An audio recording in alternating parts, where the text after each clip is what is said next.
ठीक है, देखिए तो क्या हुआ फिर, तो अभी क्या होगा इसमें,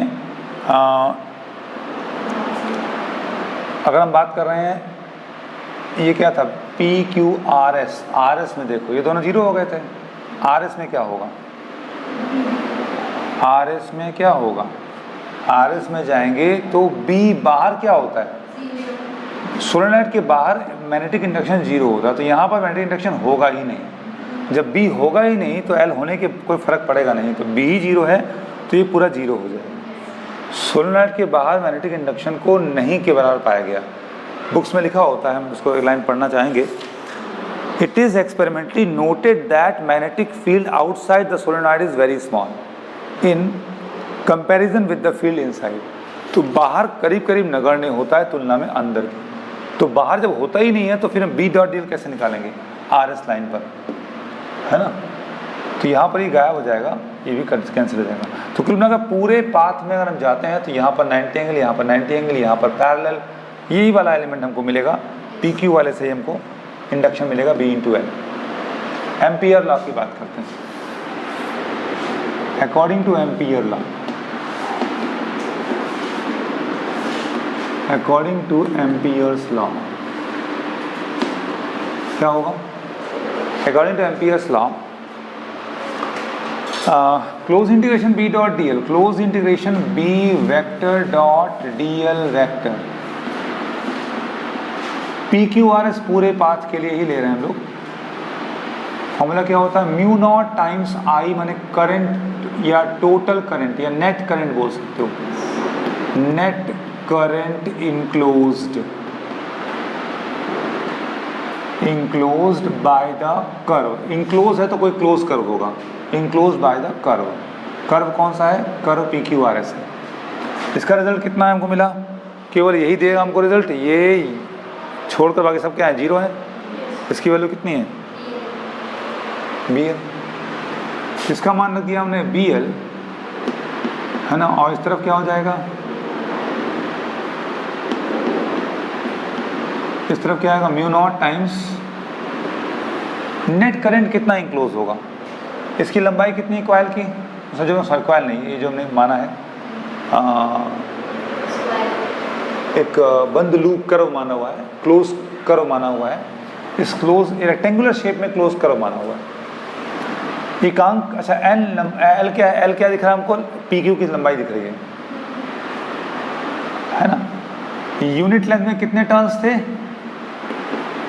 एन टर्न्स, यूनिट लंबाई में एन टर्न्स, तो इतनी लंबाई में कितने होंगे, N L turns, number of turns कितना होगा, एन एल, प्रत्येक में कितनी करंट पास हो रही है, चलिए मान लेते हैं आई करंट पास हो रही है, तो करंट कितनी कुल हो गई, एन नंबर ऑफ टर्न्स हो गए यूनिट लेंथ में, तो एल लंबाई में कितने हुए, N L number of turns, unit length में एन, तो एल में N L number of turns, एक में करंट आई तो इतने में कितनी करंट, एन एल में एन एल आई, एल से एल कैंसिल, तो इंडक्शन कितना हुआ, अंदर किसी पॉइंट पर इंडक्शन कितना हुआ, म्यू नॉट एन आई।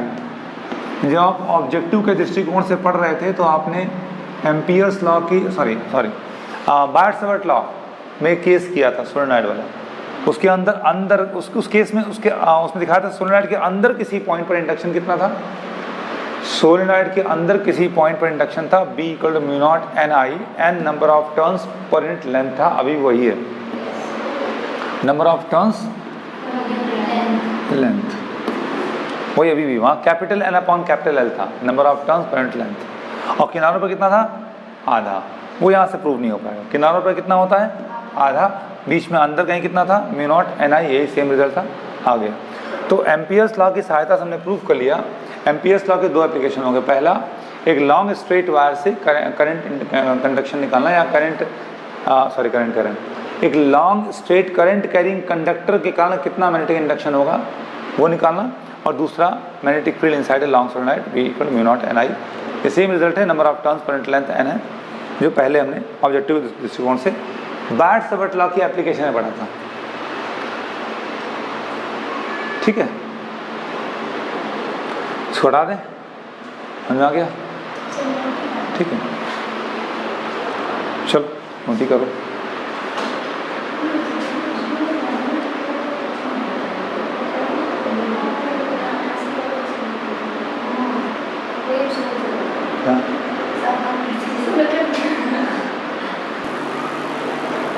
चलिए ओके, ये प्रूफ हो गया। आगे अब बात करनी है हम लोगों को एम्पियर्स लॉ, और एम्पियर्स लॉ की एप्लीकेशन के बाद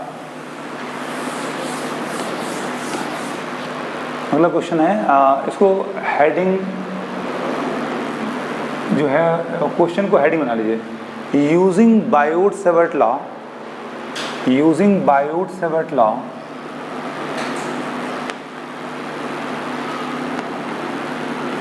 बायोट-सेवर्ट SAVART है ना, बायोट-सेवर्ट लॉ। तो बायोट-सेवर्ट लॉ प्रूफ करके बताना है, यूज करके बताना है, so that the divergence of magnetic induction is zero, so that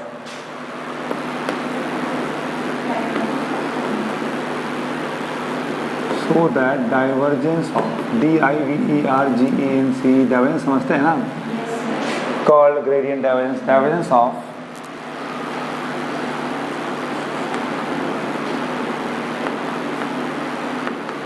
divergence of magnetic induction, capital B vector, vanishes, vanish मतलब समाप्त हो जाता है। यानी आपको शो करना है कि डाइवर्जेंस ऑफ B का मान जो होता है वो जीरो हो जाता है। डाइवर्जेंस ऑफ बी वेक्टर का मान क्या होता है? जीरो होता है। Divergence of B vector equal to zero. इसको गॉस लॉ इन मैग्नेटोस्टैटिक भी कहते हैं, इसे हम लोग गॉस लॉ, हालांकि ये शब्द बाद में आएगा, अभी तो बता रहे हैं केवल आपको। गॉस लॉ इन मैग्नेटोस्टैटिक्स, MAGNETOSTATICS, गॉस लॉ इन मैग्नेटोस्टैटिक्स। ये अभी अलग से आएगा, मैक्सवेल इक्वेशन पढ़ेंगे तो उसमें आएगा, अभी इसकी आवश्यकता नहीं है, फिलहाल जान लीजिए बस। चलिए, divergence of B equal to zero prove करना है हमको। हम लोगों ने पढ़ा है कि किसी भी करंट कैरिंग कंडक्टर, अगर इसमें करंट कैरी हो रही है तो उसके आसपास की जो साइट है वो साइट ऑफ मैग्नेटिक फील्ड है। मैग्नेटिक फील्ड कितना है और किस डायरेक्शन में है, इसको हम फिलहाल कितना है ये तय करते हैं बायोट-सेवर्ट लॉ से। तो चलिए, मान लीजिए हमारे पास कोई करंट कैरिंग कंडक्टर है जिसमें करंट कितनी फ्लो कर रही है, आई, उसका एक एलिमेंट ले लो DL, उस एलिमेंट की लंबाई है DL, उसमें करंट कैरी कितनी हो रही है, आई, तो DL लंबाई का एक कंडक्टर है, इसके आसपास इंडक्शन होगा, चुंबकत्व होगा। आपको R दूरी पर, पोजीशन वेक्टर R पर एक पॉइंट लेकर अगर हम इंडक्शन की बात करें तो फॉर्मूला क्या बताया गया है? अच्छा, DL है लंबाई उस एलिमेंट का जिसमें करंट आई है, यानी करंट कैरिंग कंडक्टर है। करंट कैरिंग कंडक्टर की जो लंबाई है वो लंबाई वेक्टर के फॉर्म में लेते हैं। एक्चुअली करंट की डायरेक्शन इंक्लूड कर ली जाती है, करंट डायरेक्शन, और करंट की डायरेक्शन और ये दूरी के बीच का एंगल यहाँ थीटा लेते हैं। क्या बताया गया था कि इस करंट कैरिंग कंडक्टर के कारण जो मैग्नेटिक इंडक्शन है वो according to Biot Savart law R दूरी पर कितना होगा? तो फॉर्मूला बताया गया था dB equal to mu not upon 4 pi, constant term है, mu not upon 4 pi I dl sine theta upon क्या होगा, R स्क्वायर तो होगा। क्लियर है बात? करंट कितनी फ्लो कर रही है, एलिमेंट की लंबाई कितनी है, एलिमेंट की लंबाई की डायरेक्शन किधर ले रहे हो आप, मैंने करंट की डायरेक्शन में ले रहे हो, और दूरी जो पॉइंट को मिला रहा उस कंडक्टर से के बीच का एंगल का साइन अपॉन दूरी का जो दूरी है उस कंडक्टर और पॉइंट के बीच का स्क्वायर का इन्वर्सली, है ना। अगर इसको वेक्टर फॉर्म में लिखो तो क्या लिख सकते हो, इसको वेक्टर फॉर्म में लिखो तो लिख सकते हो dB वेक्टर इक्वल टू क्या होगा, म्यू नॉट अपॉन 4 पाई तो कांस्टेंट है, बाई क्या आएगा, बाकी क्या आएगा, क्या देखो, इसको लिख सकते हो I को छोड़ दो तो DL vector cross of R vector आप लिख सकते हो, DL वेक्टर क्रॉस ऑफ, या R स्क्वायर लिखा अभी भी, DL vector cross R vector upon R cube कर सकते हो इसको, कोई समस्या नहीं है, क्योंकि जब ब्रेक करोगे क्रॉस प्रोडक्ट है तो mod of DL mod of R sign theta upon R cube, तो एक R कैंसिल हो जाएगा, R स्क्वायर पहुँच जाओगे। ठीक है, तो ये वेक्टर फॉर्म हो गया। अगर हमारे पास एक स्पेसिफिक लंबाई हो A से लेकर B तक, या कोई क्लोज लूप हो, उस स्थिति में कोई भी कॉन्फ़िगरेशन हो एक एंड से दूसरे एंड तक, एक छोटा एलिमेंट ना हो करके, तो फिर हमें क्या करना पड़ेगा, उस पूरे कॉन्फ़िगरेशन के लिए इंटीग्रेट करना पड़ेगा। डीएल लंबाई के लिए इंडक्शन किसी पॉइंट पी पर इतना है वेक्टर फॉर्मेट में, तो किसी कॉन्फ़िगरेशन के लिए क्या करना पड़ेगा, उस कॉन्फ़िगरेशन के लिए इंटीग्रेट करना पड़ेगा जहाँ से जहाँ तक हमको चाहिए होगा। अगर एक क्लोज लूप होगा तो क्लोज लूप हो जाएगा, नहीं है तो सीधे से जहाँ से कहाँ तक करना होगा। तो अगर कोई पर्टिकुलर कॉन्फ़िगरेशन दिया हुआ है तो उसके पूरे कॉन्फ़िगरेशन कवर करना। मान लीजिए हमने एलिमेंट से इंडक्शन की बात कर ली, अब हमको ए से लेकर बी तक चाहिए, तो उसको इंटीग्रेट करना पड़ेगा ना। ए से लेकर बी तक के कारण जो करंट कैरी हो रही है या जो कंडक्टर में करंट कैरी हो रही है, पूरे कंडक्टर के कारण कितना इंडक्शन होगा। अभी तो इस एलिमेंट डीएल का इंडक्शन इतना था, तो पूरे कंडक्टर के कारण कितना मैग्नेटिक इंडक्शन होगा, करना पड़ेगा इंटीग्रेट। तो पूरा इंडक्शन आ जाए, क्या होगा यहाँ पर, म्यू नॉट अपॉन 4 पाई, तो कांस्टेंट हो जाएगा। ठीक है, आई को भी बाहर कर लो, इंटीग्रेशन कर लो पूरी लंबाई कवर करने के लिए। डीएल क्रॉस क्या होगा, आर वेक्टर होगा, अपॉन क्या आएगा, आर क्यूब आएगा। कोई समस्या, क्लियर है बात, ये आएगा। तो यहाँ से हम देख पाएंगे कि इंडक्शन आ गया किसी कंप्लीट कंडक्टर के लिए, पूरे कंप्लीट कंडक्टर से कितना इंडक्शन होगा उसकी बात यहाँ हो जाएगी। ठीक, हमको इसको दोनों तरफ डाइवर्जेंस लेना है। अल्टीमेटली हमको divergence of B zero prove करना है, तो डाइवर्जेंस यहाँ भी लीजिए, डाइवर्जेंस यहाँ भी लीजिए। तो divergence of divergence of B equal to क्या होगा, डाइवर्जेंस ऑफ बी को डेल क्रॉस बी भी कहते हैं, डेल डॉट बी कहते हैं। तो डाइवर्जेंस ऑफ बी, अच्छा म्यू नॉट अपॉन 4 पाई, और करंट सब कांस्टेंट टर्म है, इनका डाइवर्जेंस होगा नहीं। और इंटीग्रेशन किया आपने लंबाई के लिए, पूरी लंबाई कवर करने के लिए जिसमें कंडक्टर है, ये एक एलिमेंट का इंडक्शन था, तो पूरी लंबाई का कितना इंडक्शन है, कुछ चुंबक तो होगा, तो उसके लिए आपने इंटीग्रेट किया। तो जो डाइवर्जेंस है वो किसका फंक्शन होता है, हम सबको पता है कि डाइवर्जेंस जो होता है वो किसका फंक्शन होता है, वो होता है आई डेवर अपॉन डेवर एक्स प्लस जे डेवर अपॉन डेवर वाई प्लस के डेवर अपॉन डेवर जेड। तो एक्स वाई और जेड का फंक्शन होता है डाइवर्जेंस ना, ये तो होता है। तो डाइवर्जेंस जो होता है वो एक्स वाई और जेड का फंक्शन है। तो लेफ्ट में तो ठीक है डाइवर्जेंस ऑफ बी, राइट में आओगे तो जो इंटीग्रेशन किया गया है वो एक्स वाई जेड के लिए नहीं किया गया है, वो पोजीशन के लिए नहीं किया गया, लंबाई के लिए किया गया है। वो इंटीग्रेशन किसके लिए है, डीएल के लिए है। तो डाइवर्जेंस को अंदर भी ले आओगे तो फर्क पड़ेगा नहीं, वो डाइवर्जेंस जो है function of X Y Z है, और जो इंटीग्रेशन है फंक्शन ऑफ लेंथ है, वो डीएल के लिए किया गया, लंबाई कवर करने के लिए।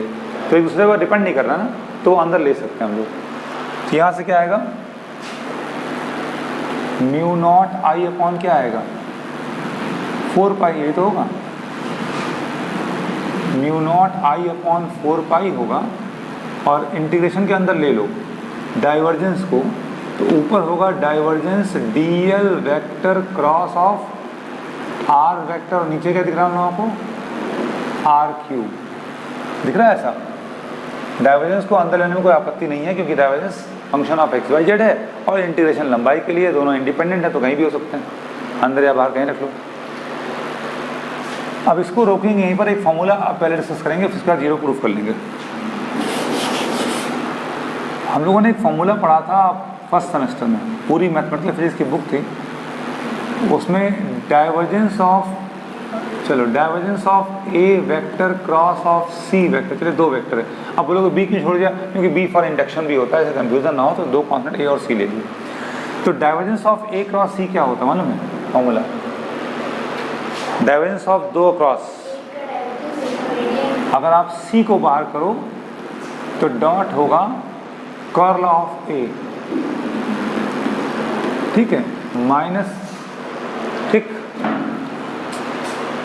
माइनस अगर ए को बाहर करो, ए को बाहर करो तो पहले सी बाहर होता है तो कर्ल ऑफ ए, और आपकी ए बाहर तो कर्ल ऑफ सी, बीच में डॉट प्रोडक्ट होता है, बीच में डॉट प्रोडक्ट होता है। यहाँ क्या है, कर्ल ऑफ सी वेक्टर, ये फॉर्मूला होता है, ठीक है। कोई डाउट नहीं, मेरे सामने बुक खुली है, नकल करके बता रहा हूँ, मतलब ये फॉर्मूला हम नकल करके लिख रहे हैं, तो हम भी गलत नहीं करते, ऐसे कोई डिस्कशन का इशू नहीं है, ठीक है ना, है ना, मतलब ये होता है। चलिए अपने इसको इस पर आते हैं फॉर्मूले पे। हम देख पा रहे हैं कि DL vector cross R vector है, और ये आर क्यूब डिवाइड में है दोनों के, डाइवर्जेंस पूरे का हम मान रहे हैं, तो ये डिवीजन में कहीं रख लो, इसके नीचे या इसके नीचे, सुविधा से हम इसके नीचे रख लेते हैं। तो क्या होगा, therefore divergence of DL vector cross R vector